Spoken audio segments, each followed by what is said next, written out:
Assalomu alaykum.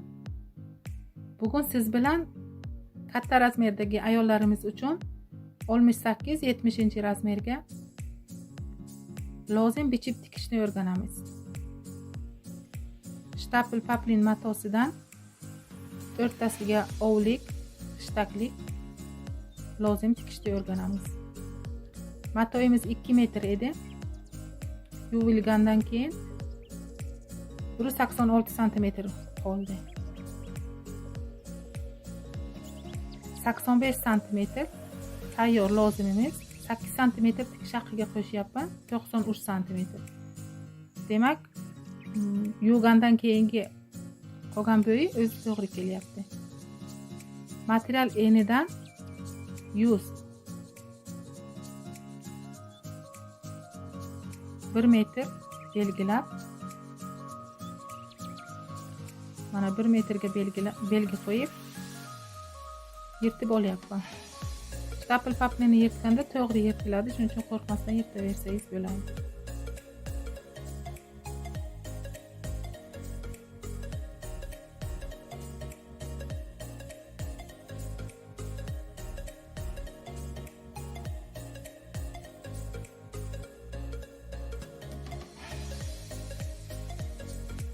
Chiqqan iplarni olib tashlaymiz. Mana 2 buklaganda mana shu holat.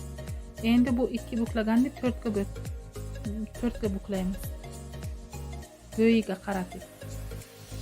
Yana eniga qaratib buklamaslik kerak. Mana bo'yiga 4ga bukladik. Avval 2ga, keyin 2ni eniga qarab yana bukladik. Endi lozim kengligi. Bu pastki qismi 30 cm belgi qo'yib, mana shunday qiyalatib 50 cm ga chizib oldi. Qiya turgan holati 50. Tepagacha 46 cm.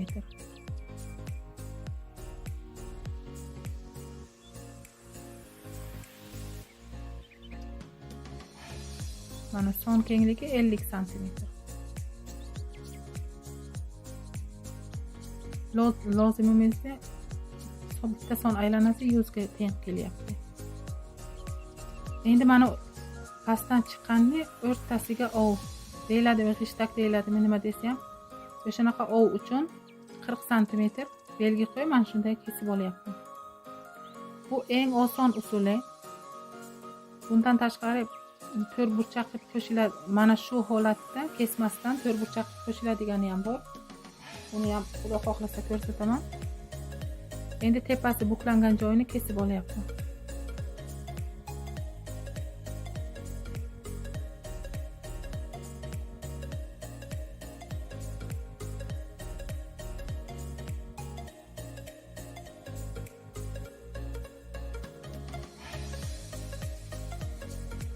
Mana shunday qilib tikiladi.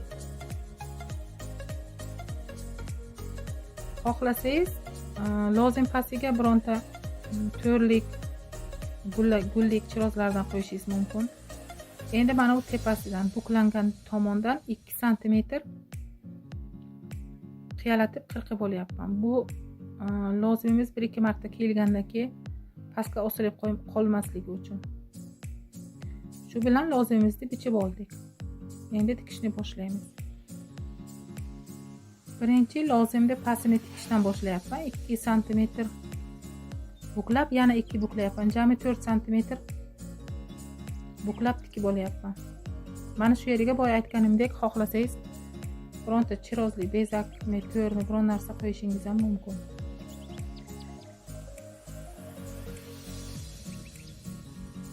Ikkinchisi ham xuddi shunaqa.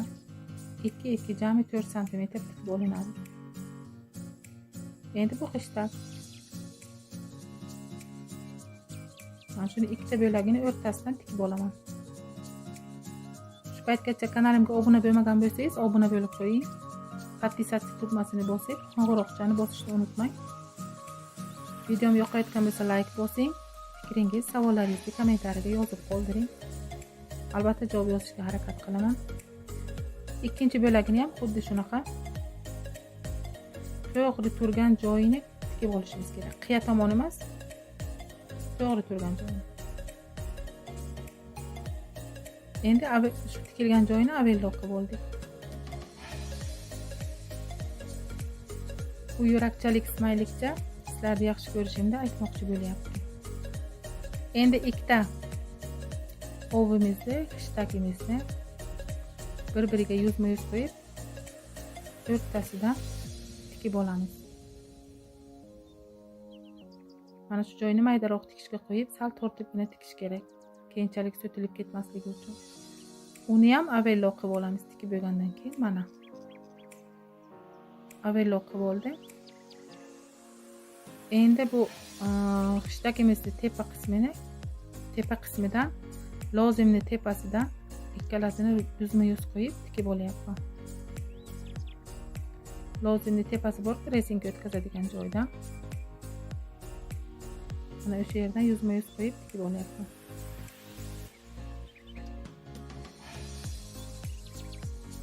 Endi mana shu tikilgan joyni ikkinchi tomonidan ikkinchi oyoqni, ikkinchi bo'lagini xuddi mana shu rezinka o'tkazadigan joy tepasini yuzma-yuz qo'yib tikib olyapman.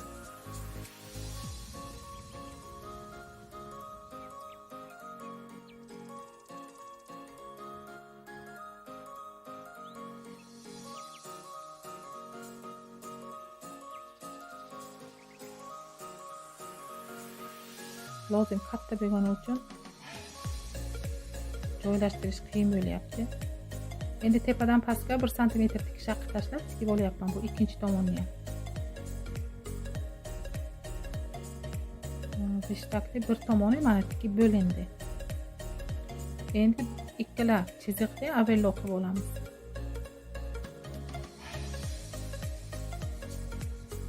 Mana tikilgani. Mana overlock qilib oldim. Endi lozimni pastki qismi bor-ku, qaytarib tikdim. O'sha yerdan mana shunday qilib yuzma-yuz qo'yib zakripka beramiz. Orqa oldi tikib olamiz mustahkam qilib. Endi buni ham 1 sm tikish haqqi tashlab, buni ham tikib olamiz. Mana shu tikishni to'g'ri tepaga olib ketadi. Oyoqni bir tomoni o'zidan tayyor bo'ladi.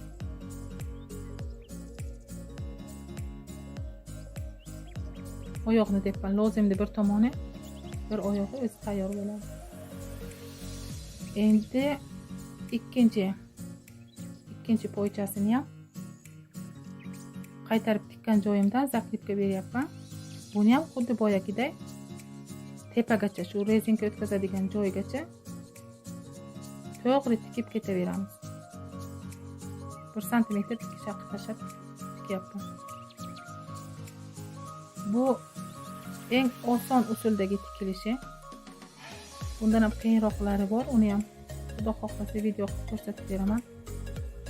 Bu katta razmerdagi ayollar uchun bu juda qulay. Xishtaglik lozim hisoblanadi. Xishtaglik turlari ko'p, hamma har xil qo'yadi. Men mana shunday qilib qo'yaman. Hech kim lekin shikoyat qilmagan. Yirtildi yo tiraldi yo bezovta qildi deb biron kishi aytgani yo'q. Umuman yirtilmaydi mana shu. Agar to'g'ri tikilsa. Endi tikilgan joylarni overlock qilib olamiz. Mana ichki qismi mana overlock qilib oldim.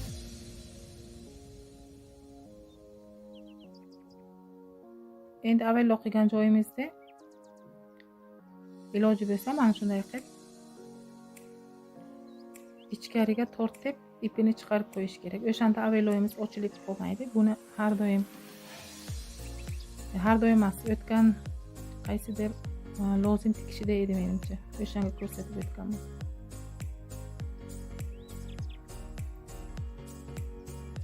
Mana bunaqa qaytadigan joyini kesib tashlasak bo'ladi.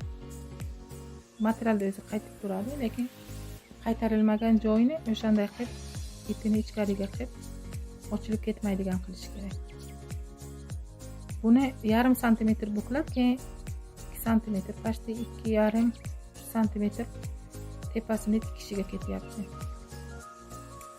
rezinka uchun joy. Yana ham o'tkazadigan reziningizga qarab qaytarasiz. Mana shunday tikib olamiz. Yana qaytib borib tikishni boshlagan joyimizga 1 santimetr joy tashlab zakripka beramiz. Tikishni boshlagan paytimizda ham zakripka beramiz, tugatgan joyimizga. Mana tikib bo'lindi.